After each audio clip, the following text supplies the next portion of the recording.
অধ্যাপক সাইদুর রহমান আপনার কাছে জানতে চাইবো যে চীনের অর্থায়নে যে 3টি হাসপাতাল হবে এটি নিয়ে বেশ আলোচনা হচ্ছে। অনেকে দাবি করা শুরু করেছেন যে আমার জেলায় করা হোক। আসলে এটি কোথায় হবে, কোন ধরনের হাসপাতাল হবে, এটা আমাদের কেমন লাভ হবে, একটু যদি বিস্তারিত বলেন। যে আপনার কাছে তো সবথেকে বেশি তথ্য থাকার কথা এখন। ধন্যবাদ। আসলে এই বিনিয়োগের প্রশ্নটা এখানে দুই ধরনের বিষয় আছে আসলে চীনের সঙ্গে। একটা হচ্ছে তাদের ফ্রেন্ডশিপের সিম্বল হিসেবে ওনারা একটা হাসপাতাল করবেন, আর বাকি জায়গাগুলোতে বিনিয়োগ করবেন। তো ফ্রেন্ডশিপ হসপিটালটাকে আসলে যেভাবে এখন পর্যন্ত আমরা ভাবা হচ্ছে সেটা হচ্ছে যে ওই হাসপাতালকে কেন্দ্র করে একটা স্বাস্থ্য হাবের মতো গড়ে তোলার চেষ্টা করা হবে। যে মানে একটা হসপিটাল না, শুধুমাত্র সিটির মতো গড়ে তোলা হবে। ওইটা হচ্ছে ফ্রেন্ডশিপ হসপিটালটাকে সেন্টার করে। আর বাকি দুটো জায়গাতে এখন পর্যন্ত প্রস্তাবটা এরকম, কিন্তু সেই ক্ষেত্রে আসলে আমাদেরকে সম্ভাব্যতা যাচাই করে আমরা এই খুব বড় হাসপাতাল এক লোকেশনে এই ব্যাপারটার সঙ্গে আমরা সবাই মানে এখনও এটা একমত না। মানে 1000 বেডের হাসপাতালে যে পরিমাণ ক্যাচমেন্ট থাকে তাতে আসলে এটা খুব ফাংশনাল হয়। তার চেয়ে আমাদের দেশের কনটেক্সটে যেহেতু খুবই ডেন্সলি পপুলেটেড, আমাদের আসলে 500 থেকে 700 বেডের হলে পরে ভালো হয় বলে আমরা মনে করি। তো সেটা আসলে এখনও এই পর্যায়ে আলাপটা ওই জায়গায় পর্যন্ত যায়নি। তো আমরা যেটা পরিকল্পনা আছে সেটা হচ্ছে যে ঢাকায় আমাদের মিরপুর, শাহজাহানপুর, এবং এক্ষেত্রে বলা ভালো যে আমাদের হসপিটালের কাজ শুরু করার জন্য জমির অ্যাভেলেবিলিটিটা খুব ইম্পর্টেন্ট। সো ঢাকাতে আমাদের জন্য, চট্টগ্রামের জন্য ইতিমধ্যেই জমি দেখা হয়েছে। আর উত্তরবঙ্গে আসলে একটা ফ্রেন্ডশিপ হসপিটালটা সম্ভব উত্তরবঙ্গে একটা হাবের মতো করার চেষ্টা করা হবে। তো এই জিনিসগুলো সবগুলোই একেবারে স্পষ্ট মানে চেহারা নিবে। তাদের একটা টিম আসবে আগামী সপ্তাহে, আমরা আশা করছি, যেটা তাদের স্বাস্থ্যমন্ত্রী বা তাদের প্রতিমন্ত্রী পর্যায়ের কারো একটা দল আসলে তাদের সঙ্গে আমাদের এগুলোকে ডিটেল ওয়ার্কআউট করা হবে আর কি। তবে 3টা হাসপাতাল, এই কথাটা আমরা এইভাবে 3-4 সংখ্যায় আমরা ফিক্স করতে চাই না, এবং এটা আসলে শুধুমাত্র বিনিয়োগ না আর কি। এর সঙ্গে আসলে প্রযুক্তি স্থানান্তর এবং আমাদের জনবল প্রশিক্ষণ, এটা একটা কোলাবোরেশন হবে, এক ধরনের সহযোগিতা স্বাস্থ্য খাতে হবে। আমাদের মূলত আমরা টার্গেটেড থাকবো যে সকল প্রযুক্তির জন্য আমাদের বিদেশ নির্ভরশীলতা আছে সেগুলো ওভারকাম করার জন্য স্থানীয়ভাবে যেন সেই প্রযুক্তিগুলো এবং সেই দক্ষতাগুলো গড়ে ওঠে, সেদিকে আমরা চেষ্টা করব, বিনিয়োগগুলোকে সেদিকে ডিরেক্টেড করার আর কি। ধন্যবাদ। আব্দুস সবুর, আপনার কাছে জানতে চাই যে আমাদের কাছে তো কোরিয়ার একটি হাসপাতালের এক্সাম্পল আসলে আমাদের কাছে আছে, যেটি নিয়ে সবসময় আমরা সমালোচনায় শুনে আসছি এবং এটি এখনও সেইভাবে আলোর মুখ এখনও দেখেনি, যদি এখন চেষ্টা চলছে। কিন্তু এরকম একটি হাসপাতালকে আসলে আমরা একেবারে ফাংশনাল মানে না করতে পেরে আবার নতুন করে চীনের বিনিয়োগ আমরা নিচ্ছি, এটিকে আসলে আপনি কিভাবে দেখেন?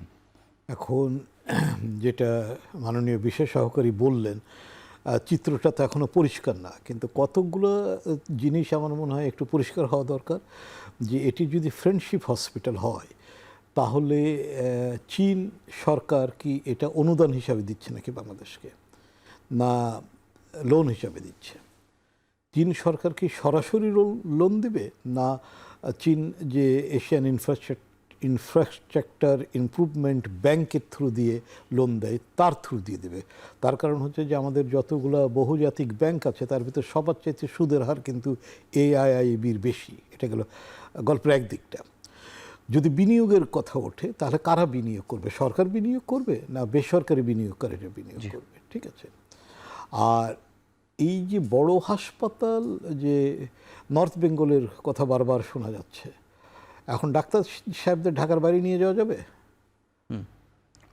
মানে আমাদের চোখের সামনে তো কিছু উদাহরণ আছে। গোপালগঞ্জে তো হাসপাতাল শেখ ফজিলাতুন্নেসা চক্ষু হাসপাতাল করার চেষ্টা আগের সরকার করেছিল। বিল্ডিং দাঁড়িয়ে যায়, যন্ত্রপাতি কেনা হয়, কিন্তু মানুষ যায় না, ফলে হাসপাতাল চলে না। ফলে আমাদের প্রেক্ষাপটে এই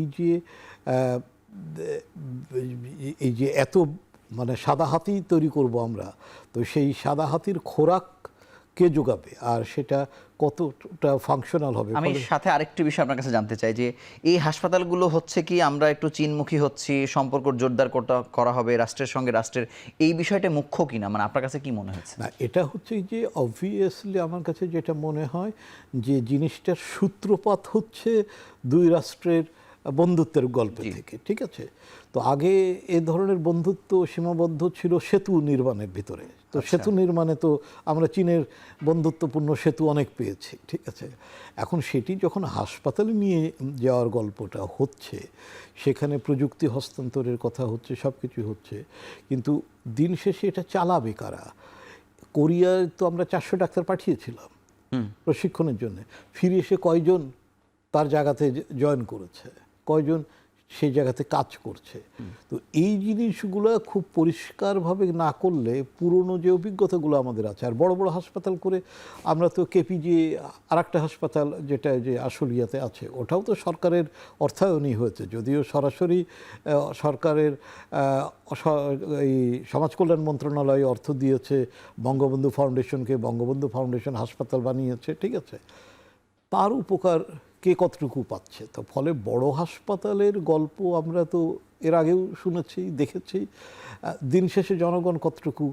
আমি স্যারের কাছে মন্তব্য জানতে চাইবো, অধ্যাপক সাইদুর রহমান, সাথে এটিও জানতে চাই যে আমরা যে সবসময় সমালোচনা করি যে রোগী ভারতে চলে যাচ্ছে, সিঙ্গাপুরে যাচ্ছে বা অন্য কোনো দেশে যাচ্ছে, এটি তো আসলে আমরা অ্যাপ্রিসিয়েট করি না। কিন্তু এই নতুন করে আবার এই সময়ে আমরা চীনের 4টি হাসপাতাল নির্ধারণ করলাম, সেখানে রোগীরা সেবা নেবে, এটি আসলে কস্ট ইফেক্টিভ কতটা হবে, বা এটা আমাদের জন্য আসলে সুখকর কিনা, শুনতে ভাল লাগে কিনা?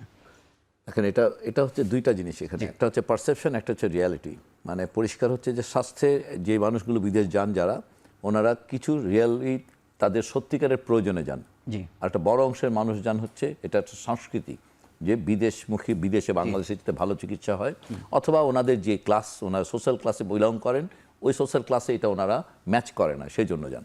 এখন বাংলাদেশের সঙ্গে আসলে এই বিদেশমুখী প্রবণতাটা আমরা কোনোভাবে অ্যাপ্রিসিয়েট করি না, এক কথায়। এটার ব্যাপারে আমাদের মন্ত্রণালয় বলেন, বর্তমান অন্তর্বর্তীকালীন সরকারের দৃষ্টিভঙ্গি হচ্ছে আমরা বাংলাদেশের সকল বিদেশমুখী প্রবণতা রোগীদের এটা বন্ধ করতে চাই। চীনকে আমরা কিন্তু চীনকে অ্যাপ্রিসিয়েট করার ব্যাপার না, এটা আসলে এটা একটা ট্রানজিশনাল প্ল্যান। এটা হচ্ছে যে যেহেতু এই মুহূর্তে ভারতে যাওয়ার বিষয়টা বন্ধ হয়ে আছে, এটা একটা ট্রানজিশনাল প্ল্যান। কিন্তু আমি প্রথমে বলেছি যে আসলে আমাদের মূল ইয়েটা হচ্ছে আমরা আইডেন্টিফাই করেছি যে কোন জায়গাগুলোতে 4টা বা 5টা কন্ডিশনে বাংলাদেশের মানুষ বিদেশ যায়, এবং সেই 4টা 5টা কন্ডিশনে যাওয়ার পেছনে কিছু হচ্ছে সত্যিকারের বাস্তব অবস্থা, যেখানে নাকি আমাদের কিছু চিকিৎসাগত মানের ক্ষেত্রে পার্থক্য আছে, আর কিছু ক্ষেত্রে আসলে এখন মানের পার্থক্য নাই, লাইক কার্ডিওভাস্কুলারে মানের তেমন বড় পার্থক্য না থাকার পরও মানুষ আসলে যাচ্ছেন। আবার কিছু সত্যি মানগত পার্থক্য আছে, দুটো অ্যাড্রেস করার চেষ্টা করা হবে। এবং এই চীনের যে 4টা হাসপাতাল বা যে আলাপটা এসছে, সেটা একটা পিওরলি ট্রানজিশনাল প্ল্যান। বাংলাদেশের মানে স্বাস্থ্য পরিকল্পনা মন্ত্রণালয় কোনোভাবেই এই পরিকল্পনায় নেই যে বাংলাদেশ থেকে আসলে রোগী চীনে, ভারতের বদলে চীনে রপ্তানি করবে। কিন্তু স্যার, মানে এই সময়গুলো তো বাংলাদেশের কাছে এসছে, কোভিডের সময় বা এই যে ভিসা বন্ধ হলো, কিন্তু ওই সময়গুলোতে রোগীরা যখন বাংলাদেশেই চিকিৎসা নিতে বাধ্য হয়েছে, তখন আমরা আসলে দেশের স্বাস্থ্য সেবাকে উন্নয়ন করার জন্য আসলে কোনো সময় তেমন উদ্যোগ নিতে পারলাম না কেন? একটা ব্যাপার খেয়াল রাখা দরকার, এটা মূলত বেসরকারি খাতে করে। জি। বিদেশে যারা যায় তারা প্রধানত বেসরকারি খাতে যায়। তো বাংলাদেশে বেসরকারি খাত আসলে ওই পরিমাণ মানে সমর্থ হয়ে ওঠে নাই। আর এটা নীতি সহায়তা দরকার ছিল, আসলে এই নীতি সহায়তাটা আমার যথেষ্ট পরিমাণে ছিল না। আমরা এবার যে কথাগুলো বলছি যে চিহ্নিত রোগগুলোর ক্ষেত্রে আমরা মানে নীতি সহায়তা দেব, এবং আমাদের দেশে মানে বিভিন্ন বেসরকারি আমরা গত পরশুদিন আমরা বেসরকারি প্রতিষ্ঠানদের যে এক্সপোর্ট মেলা ছিল, সেখানে আমরা স্পষ্ট বলে এসেছি যে আমরা এই ধরনের বিষয়গুলোতে যখন নাকি তারা সুনির্দিষ্ট জায়গায় বিনিয়োগ করবেন, আমরা তাদেরকে প্রাতিষ্ঠানিক নীতি সহায়তা দিব, এবং যেন তারা এই বিনিয়োগটা থেকে লাভ পান। অতএব আমরা আশা করি আর কি, এটা আগে যে দুটো কথা বলছি আমরা সবগুলো, এইবার যে সবুর ভাই যে কোরিয়ান হাসপাতাল সম্পর্কে বললেন, কোরিয়ান বিনিয়োগের হাসপাতাল যে গত প্রায় 3 বছর যাবৎ এটা একটা উদ্বোধন হয়ে থাকার অবস্থায় চালু হলো না, এই অভিজ্ঞতাগুলোকে আমরা তো জানি, আমি নিজে এক সময় একটা দায়িত্বে ছিলাম। তো আমরা এই অভিজ্ঞতাগুলোর আলোকে আমরা ভবিষ্যৎ যে জন্য বড় হাসপাতাল স্থাপন করা, সেগুলোকে ফাংশনাল করা, যে মানে কনস্ট্রেইন, সেগুলো সম্পর্কে আমরা ওয়াকিবহাল। সেই জন্য আমরা কিন্তু একবারে মানে ক্লিয়ার স্টেটমেন্ট বলছি না, যে আমরা এগুলো নেগোসিয়েশনের মাধ্যমে এবং আমাদের পরিকল্পনাটা করেই আমরা এবার করব। আশা করি যদি আমরা কোনোটা হাত দেই, সেগুলো ঠিক আগের অভিজ্ঞতা, যেগুলো যে হাসপাতালগুলোর কথা বলা হচ্ছে, সেই অভিজ্ঞতাগুলো ব্যবহার করে আমরা এবার পরিকল্পনা করব।